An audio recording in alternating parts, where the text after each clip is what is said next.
काय सांगणार आहे सर की आज पाथरगाव खुर्द येथील आपण शेतकऱ्याची शेतमोजणीसाठी आलेले होते. पाथरी तहसील कार्यालयासमोर शेतमोजणीसाठी त्यांचा शेत बांधावर रस्ता खुला करून देण्यासाठी त्यांनी आमरण उपोषण केलेले होते. त्यांना आपण एक आश्वासन दिलं होतं की त्यांची जागा त्यांना रस्ता खुला करून देण्यासाठी आम्ही येऊन आज तुम्ही पाथरगावाने ते आलेले आहे शेतमोजणीसाठी. नेमकं काय प्रकरण घडलेलं आहे? रोजी पाथरगाव तालुका पाथरी येथील अर्जदार तुकाराम बनसी भोसले, परमेश्वर बनसी भोसले, सुदाम सकाराम सवने, गंगूबाई असुरबा भोसले, राजूभाऊ विष्णू भोसले यांना शेत रस्त्यासाठी त्यांनी अर्ज केला होता. सदर प्रकरणामध्ये दिनांक 27/3/2026 रोजी मामलेदार कोर्ट अधिनियम 1906 चे कलम 5(2) नुसार तहसीलदार पाथरी यांनी आदेश दिला होता.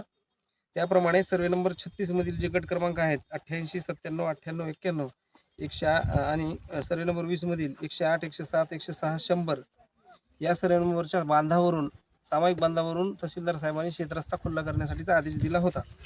त्याबाबत संबंधित अर्जदार उपोषणालाही बसले होते. तहसील कार्यालयाकडून त्यांना खुल्ला करण्यासाठीचं आश्वासन आज दिनांक 11/5/2026 रोजी देण्यात आले होते.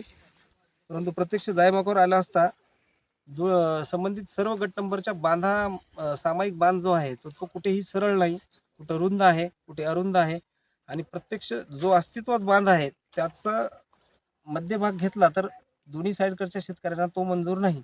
याबाबत दोन्ही बाजूकडील शेतकऱ्यांशी चर्चा केली असता आम्ही शासकीय मोजणी करू आणि त्यानंतर आमचा मधोमध सामायिक बांध निघेल असं त्यांचं म्हणणं होतं. परंतु अर्जदार यांचं म्हणणं आहे की तोपर्यंत मोजणी होईपर्यंत आम्ही शेतात जायचं यायचं कुठून, तोपर्यंत आम्हाला शेतरस्ता द्यावा, अन्यथा तहसीलदार साहेबाच्या आदेशाचं पूर्णपणे अंमलबजावणी करून रस्ता खुला करून देण्यात यावा. त्यामुळं सद्य परिस्थितीमध्ये तालुका अधीक्षक भूमी अभिलेख कार्यालय पाथरी यांचे कर्मचारी देखील आहेत. शेतमोजणी केल्याशिवाय सामायिक बांध काढणे अंदाजे कठीण असतो आणि बांध हा प्रत्यक्ष जायमागावर कुठंच सरळ नाही, कुठं रुंद आहे, कुठं अरुंद आहे, कुणाचं अतिक्रमण आहे, कुणाचं नाही, याबाबत निश्चित कोणताही निर्णय जायमागावर घेण्यात आला नाही.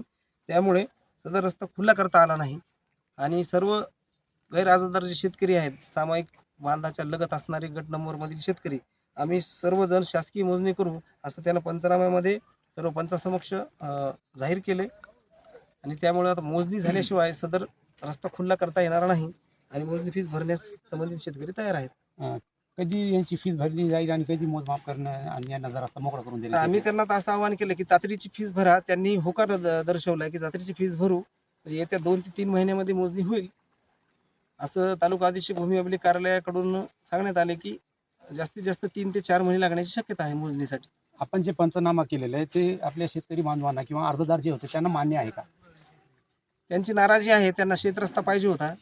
परंतु आता गैरअर्जदार जे शेतकरी आहेत त्यांचं म्हणणं आहे की तोपर्यंत आम्ही पायी त्यांना ये जा करण्यास काही अडथळा करणार नाहीत. सध्या शेतामध्ये ऊसाचं पीक आहे आणि इथून पुढं 7 ते 8 महिने लागतील पीक काढणीसाठी. त्यामुळे शेतात ये जा करण्यास पाऊल रस्त्यानं त्यांचा काही नकार नाही.